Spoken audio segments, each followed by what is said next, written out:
നമസ്കാരം. Political theory, അതായത് രാഷ്ട്രതന്ത്രത്തിലെ 8ാമത്തെ chapter secularism അഥവാ മതേതരത്വം, ഈ പാഠമാണ് നമ്മളിന്ന് പഠിക്കാൻ പോകുന്നത്.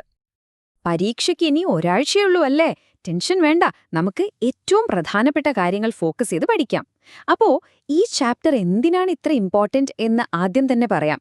നോക്കൂ, സെക്യുലറിസം അഥവാ മതേതരത്വം അത് നമ്മുടെ ഇന്ത്യൻ ഭരണഘടനയുടെ ഒരു പ്രധാനപ്പെട്ട ഭാഗമാണ്. അതുകൊണ്ട് തന്നെ ഫൈനൽ എക്സാമിന് ഈ ഭാഗത്ത് നിന്ന് ഒരു ചോദ്യം ഉറപ്പാണ്. ഈ ഒരു ക്ലാസ് കഴിയുമ്പോഴേക്കും നിങ്ങൾക്ക് എന്തൊക്കെ ചെയ്യാൻ പറ്റുമെന്ന് നോക്കാം.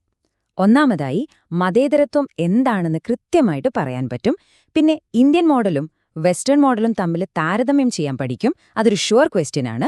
പിന്നെ ഇന്ത്യൻ മതേതരത്വത്തിനെതിരെ വരുന്ന ചില വിമർശനങ്ങളുണ്ട്, അതിന് എങ്ങനെ ഉത്തരം എഴുതണമെന്നും നിങ്ങൾക്ക് മനസ്സിലാവും. ശരി, അപ്പൊ നമുക്ക് തുടങ്ങാല്ലേ? ശരി, നമുക്ക് ഏറ്റവും ബേസിക് ആയ കാര്യത്തിൽ നിന്ന് തുടങ്ങാം. മതേതരത്വം എന്നത് ഒരു പ്രശ്നത്തിനുള്ള പരിഹാരമാണ്.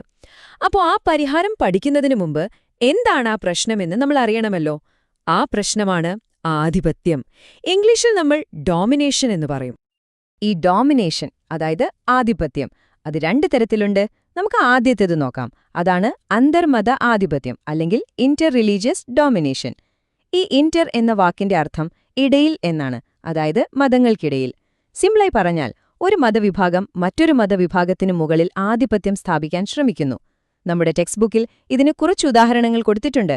1984 സിഖ് വിരുദ്ധ കലാപം, കശ്മീരി പണ്ഡിറ്റുകളുടെ പലായനം, 2002 ഗുജറാത്ത് കലാപം, ഇവയെല്ലാം ഇതിൽപ്പെടുന്നവയാണ്. ഓക്കെ, ഇനി രണ്ടാമത്തെ തരം ആധിപത്യം, അതാണ് ആന്തരിക മത ആധിപത്യം. ഇംഗ്ലീഷിൽ ഇൻട്രാ റിലീജിയസ് ഡൊമിനേഷൻ എന്ന് പറയും. നേരത്തെ നമ്മൾ ഇന്റർ എന്നാൽ ഇടയിൽ എന്ന് പഠിച്ചു. ഇവിടെ ഇൻട്രാ എന്നാൽ ഉള്ളിൽ എന്നാണ് അർത്ഥം. അതായത് ഒരു മതത്തിന്റെ ഉള്ളിൽ തന്നെ നടക്കുന്ന ആധിപത്യം. ഒരു മതത്തിലെ ഒരു ഗ്രൂപ്പ് അതേ മതത്തിലെ വേറൊരു ഗ്രൂപ്പിന്റെ മേലെ ആധിപത്യം സ്ഥാപിക്കുന്നു. ഉദാഹരണത്തിന്, ചില ജാതിയിൽപ്പെട്ടവർക്ക് ക്ഷേത്രത്തിൽ പ്രവേശനം നിഷേധിക്കുന്നത്, അല്ലെങ്കിൽ ഒരു മതത്തിനുള്ളിൽ തന്നെ സ്ത്രീകൾക്ക് തുല്യ അവകാശങ്ങൾ കൊടുക്കാതിരിക്കുന്നത്, ഇതെല്ലാം ഇൻട്രാ റിലീജിയസ് ഡൊമിനേഷനാണ്. അപ്പോൾ നമ്മളിപ്പോ രണ്ട് തരം പ്രശ്നങ്ങൾ കണ്ടു അല്ലേ?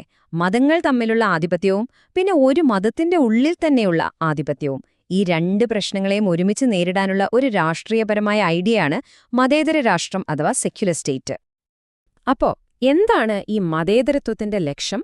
വളരെ സിമ്പിളാണ്. ഈ രണ്ട് കാര്യങ്ങൾ മാത്രം നിങ്ങൾ ഓർത്താൽ മതി. ഒന്ന്, മതങ്ങൾക്കുള്ളിൽ എല്ലാവർക്കും സ്വാതന്ത്ര്യം, ഫ്രീഡം വിതിൻ റിലിജൻസ്. രണ്ട്, മതങ്ങൾക്കിടയിൽ എല്ലാവർക്കും സമത്വം, ഈക്വാളിറ്റി ബിറ്റ്വീൻ റിലിജൻസ്. ഈ രണ്ട് കാര്യങ്ങളും ഒരുമിച്ച് ഉറപ്പുവരുത്തലാണ് ഒരു സെക്യുലർ സ്റ്റേറ്റിന്റെ പ്രധാന ലക്ഷ്യം. ഒരു സ്റ്റേറ്റിനെ സെക്യുലർ സ്റ്റേറ്റ് എന്ന് വിളിക്കണമെങ്കിൽ അതിന് 3 പ്രധാനപ്പെട്ട സ്വഭാവങ്ങൾ ഉണ്ടാവണം. ഒന്നാമത്തെ പോയിന്റ്, അതൊരു തിയോക്രാറ്റിക് സ്റ്റേറ്റ് ആയിരിക്കരുത്.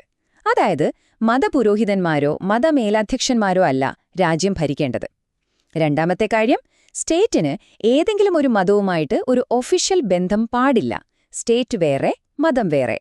മൂന്നാമതായി, ആ സ്റ്റേറ്റ് എപ്പോഴും സമാധാനം, സ്വാതന്ത്ര്യം, സമത്വം പോലുള്ള ചില മൂല്യങ്ങൾക്ക് വില കൊടുക്കണം. ഈ മൂല്യങ്ങൾ മതവുമായി ബന്ധമുള്ളതല്ല. ഓക്കേ, ഇപ്പോ നമ്മൾ ഈ ചാപ്റ്ററിലെ ഏറ്റവും പ്രധാനപ്പെട്ട ഒരു ചോദ്യത്തിന്റെ ഉത്തരത്തിലേക്കാണ് വരുന്നത്. ഇത് എക്സാമിന് മിക്കവാറും ചോദിക്കുന്ന ഒന്നാണ്. മതേതരത്വത്തിന്റെ 2 മോഡലുകൾ തമ്മിലുള്ള വ്യത്യാസം, വെസ്റ്റേൺ മോഡലും നമ്മുടെ ഇന്ത്യൻ മോഡലും. വളരെ ശ്രദ്ധിച്ചു കേൾക്കണം കേട്ടോ. ഈ 2 മോഡലുകളും മനസ്സിലാക്കാൻ ഈ 2 ഇംഗ്ലീഷ് വാക്കുകൾ ഓർത്തുവെച്ചാൽ മതി. വെസ്റ്റേൺ മോഡലിന്റെ അടിസ്ഥാനം മ്യൂച്വൽ എക്സ്ക്ലൂഷൻ എന്നാണ്. എന്താണ് ഈ മ്യൂച്വൽ എക്സ്ക്ലൂഷൻ? പരസ്പരം പൂർണ്ണമായി ഒഴിവാക്കുക. അതായത് സ്റ്റേറ്റ് മതത്തിന്റെ കാര്യത്തിലോ മതം സ്റ്റേറ്റിന്റെ കാര്യത്തിലോ ഒരു കാരണവശാലും ഇടപെടില്ല. രണ്ടും രണ്ടായിട്ട് നിൽക്കും. എന്നാൽ നമ്മുടെ ഇന്ത്യൻ മോഡൽ അങ്ങനെയല്ല. അതിന്റെ അടിസ്ഥാനം പ്രിൻസിപ്പിൾഡ് ഡിസ്റ്റൻസ് എന്നാണ്. അതായത് തത്വപരമായ ഒരു അകലം പാലിക്കും. സാധാരണയായി സ്റ്റേറ്റ് മതത്തിൽ ഇടപെടില്ല, പക്ഷേ ഭരണഘടന പറയുന്ന സമത്വം, സ്വാതന്ത്ര്യം പോലുള്ള കാര്യങ്ങൾ സംരക്ഷിക്കാൻ വേണ്ടി ആവശ്യമെങ്കിൽ സ്റ്റേറ്റിന് മതപരമായ കാര്യങ്ങളിൽ ഇടപെടാം. ഈ ടേബിൾ കാണുമ്പോൾ നിങ്ങൾക്ക് ആ വ്യത്യാസം കുറച്ചുകൂടി ക്ലിയർ ആവും. നോക്കൂ, പ്രധാന ആശയം വെസ്റ്റേൺ മോഡലില് അത് മ്യൂച്വൽ എക്സ്ക്ലൂഷനാണ്, പരസ്പരം ഒഴിവാക്കൽ. ഇന്ത്യൻ മോഡലില് അത് പ്രിൻസിപ്പിൾ ഡിസ്റ്റൻസ് ആണ്, തത്വപരമായ അകലം. ഇനി സ്റ്റേറ്റിന്റെ റോൾ നോക്കിയാലോ? വെസ്റ്റേൺ മോഡലില് സ്ട്രിക്റ്റ് നോൺ ഇന്റർഫിയറൻസ് ആണ്, ഒരു തരത്തിലും ഇടപെടില്ല. എന്നാൽ ഇന്ത്യയിലോ സാമൂഹിക പരിഷ്കരണങ്ങൾക്ക് വേണ്ടി സ്റ്റേറ്റിന് ഇടപെടാം. വെസ്റ്റേൺ മോഡൽ കൂടുതൽ ഫോക്കസ് ചെയ്യുന്നത് വ്യക്തികളുടെ അവകാശങ്ങൾക്കാണ്. എന്നാൽ ഇന്ത്യൻ മോഡൽ വ്യക്തികളുടെ അവകാശങ്ങൾക്കും അതോടൊപ്പം തന്നെ ന്യൂനപക്ഷങ്ങളുടെ അവകാശങ്ങൾക്കും പ്രാധാന്യം കൊടുക്കുന്നുണ്ട്. അതുകൊണ്ടാണ് ഇന്ത്യയിൽ സ്റ്റേറ്റിന് മതത്തിനുള്ളിലെ തെറ്റായ കാര്യങ്ങൾ തിരുത്താൻ സാധിക്കുന്നത്. ശരി, ഇനി നമുക്ക് ഈ ചാപ്റ്ററിലെ അടുത്ത ഒരു പ്രധാനപ്പെട്ട ഭാഗത്തേക്ക് പോകാം. ഇന്ത്യൻ മതേതരത്വത്തെക്കുറിച്ച് സാധാരണയായി കേൾക്കുന്ന ചില വിമർശനങ്ങളുണ്ട്, ചില സംശയങ്ങൾ. അതിനുള്ള മറുപടികൾ കൂടി പഠിച്ചാൽ ഈ ചാപ്റ്റർ കംപ്ലീറ്റായി. ഒന്നാമത്തെ വിമർശനം അല്ലെങ്കിൽ ഒരു ചോദ്യം ഇതാണ്: ഇന്ത്യൻ സെക്യുലറിസം മതത്തിനെതിരാണോ? ഇത് മതവിരുദ്ധമായൊരു ആശയമാണോ? അതിന്റെ ഉത്തരം അല്ല എന്നാണ്. ഇന്ത്യൻ മതേതരത്വം മതത്തിനെതിരല്ല. പിന്നെ എന്തിനാണ് എതിര്?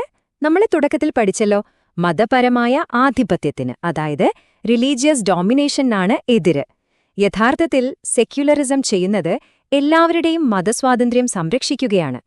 തീവ്രവും അക്രമാസക്തവുമായ മതചിന്തകളെ മാത്രമാണത് എതിർക്കുന്നത്, മതവിശ്വാസത്തെ അല്ല. ഇനി രണ്ടാമത്തെ ഒരു വിമർശനം. പലരും പറയാറുണ്ട്, ഈ സെക്യുലറിസം എന്നത് വെസ്റ്റേൺ രാജ്യങ്ങളിൽ നിന്നും കടമെടുത്തൊരാശയമാണ്, അത് ഇന്ത്യക്ക് ചേർന്നതല്ല എന്ന്. ഇതിലെന്തെങ്കിലും സത്യമുണ്ടോ? ഇതിന്റെ ഉത്തരവും അല്ല എന്ന് തന്നെയാണ്.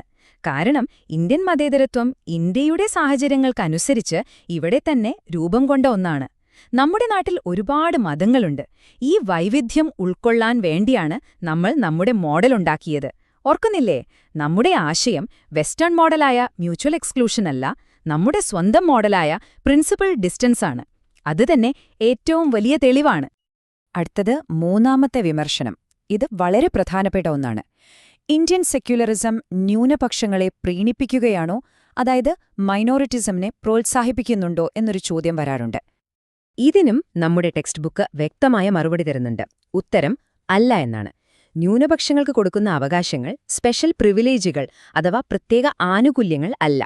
ഒരു ഭൂരിപക്ഷമുള്ള സമൂഹത്തിൽ ന്യൂനപക്ഷ വിഭാഗത്തിന് സുരക്ഷിതത്വം തോന്നാൻ ഈ അവകാശങ്ങൾ ആവശ്യമാണ്. ടെക്സ്റ്റ് ബുക്കിലെ ഒരു ഉദാഹരണം പറയാം. വീൽ ചെയറിലിരിക്കുന്ന ഒരാൾക്ക് ഒരു ബിൽഡിംഗിലേക്ക് കയറാൻ നമ്മൾ റാമ്പ് പണിത് കൊടുക്കുമല്ലോ, അത് അയാൾക്ക് കൊടുക്കുന്ന ഒരു പ്രത്യേക ആനുകൂല്യമല്ല. മറ്റുള്ളവരെ പോലെ അയാൾക്കും ആ കെട്ടിടത്തിൽ പ്രവേശിക്കാൻ തുല്യമായ അവസരം കൊടുക്കുന്നതാണ്. അതുപോലെയാണ് ന്യൂനപക്ഷ അവകാശങ്ങളും. അത് സമത്വം ഉറപ്പാക്കാനാണ്, പ്രീണിപ്പിക്കാനല്ല.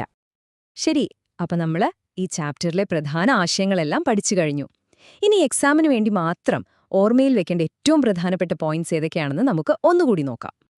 ഇന്ത്യൻ മതേതരത്വം എന്താണെന്ന് ഒറ്റവാചകത്തിൽ ചോദിച്ചാൽ ജവഹർലാൽ നെഹ്റുവിന്റെ ഈ വാക്കുകൾ പറഞ്ഞാൽ മതി. എല്ലാ മതങ്ങൾക്കും രാഷ്ട്രത്തിൽ നിന്ന് തുല്യമായ സംരക്ഷണം, equal protection by the state to all religions. ഇതാണ് നമ്മുടെ സെക്യുലറിസത്തിന്റെ ഏറ്റവും അടിസ്ഥാനപരമായ ആശയം. ഈ ടേബിൾ നിങ്ങൾ മനസ്സിലങ്ങ് ഉറപ്പിച്ചോളൂ. പരീക്ഷയ്ക്ക് ഇത് മാത്രം മതിയാവും. സെക്യുലറിസം അഥവാ മതേതരത്വം എന്തിനെയാണ് എതിർക്കുന്നത്? ഇൻട്രാ റിലീജിയസ് ഡോമിനേഷൻ, അതായത് മതങ്ങൾക്കിടയിലെയും മതത്തിനുള്ളിലെയും ആധിപത്യത്തെ. വെസ്റ്റേൺ മോഡലിന്റെ പ്രധാന വാക്കെന്താണ്? Mutual exclusion. ഇന്ത്യൻ മോഡലിന്റെ പ്രധാന വാക്കോ? Principal distance. ഈ 3 കാര്യങ്ങൾ ഓർത്തുവെച്ചാൽ തന്നെ നിങ്ങൾക്ക് ഈ ചാപ്റ്ററിൽ നിന്ന് നല്ല മാർക്ക് സ്കോർ ചെയ്യാം. നമ്മൾ കാര്യങ്ങളെല്ലാം പഠിച്ചു. ഇനി ഈ ചാപ്റ്റർ എങ്ങനെ പഠിച്ചു തീർക്കാം എന്നതിനെക്കുറിച്ച് കുറച്ച് കാര്യങ്ങൾ കൂടി പറഞ്ഞ് നമുക്ക് നിർത്താം. നമ്മുടെ കയ്യിൽ ഒരാഴ്ചയുണ്ട്. അപ്പൊ ഈ ഒരു പ്ലാൻ ഫോളോ ചെയ്താൽ നന്നായിരിക്കും. ആദ്യത്തെ 1-2 ദിവസം നിങ്ങൾ ഈ ക്ലാസ് ഒന്നുകൂടി കേൾക്കുക, എന്നിട്ട് സ്വന്തമായൊരു നോട്ട് ഉണ്ടാക്കുക. അതിനുശേഷമുള്ള 2 ദിവസം ടെക്സ്റ്റ് ബുക്കിലെ ഈ ചാപ്റ്റർ ഒന്ന് ശരിക്കും വായിക്കുക. അവസാനത്തെ 3 ദിവസങ്ങളിൽ ടെക്സ്റ്റ് ബുക്കിന് പുറകിലുള്ള ചോദ്യങ്ങളെടുത്ത് ഉത്തരമെഴുതി നോക്കുക. പിന്നെ എല്ലാ ദിവസവും നിങ്ങളുണ്ടാക്കിയ നോട്ട്സ് വെറുതെ ഒന്ന് റിവൈസ് ചെയ്യാനും മറക്കരുത്. ഈ ചാപ്റ്ററിലെ പ്രധാനപ്പെട്ട ആശയങ്ങളെല്ലാം നിങ്ങൾക്കിപ്പോൾ മനസ്സിലായിട്ടുണ്ട്. ഒരു സംശയവും വേണ്ട. ഞാൻ പറഞ്ഞതുപോലെ കുറച്ചൊന്ന് പ്രാക്ടീസ് ചെയ്താൽ മാത്രം മതി. ഈ ചാപ്റ്ററിൽ നിന്ന് വരുന്ന ഏത് ചോദ്യത്തിനും നിങ്ങൾക്ക് നല്ല കോൺഫിഡൻസോടെ ഉത്തരമെഴുതാൻ പറ്റും. നല്ല മാർക്ക് കിട്ടുകയും ചെയ്യും. എല്ലാവർക്കും എന്റെ എല്ലാവിധ ആശംസകളും. നന്നായി പഠിക്കൂ.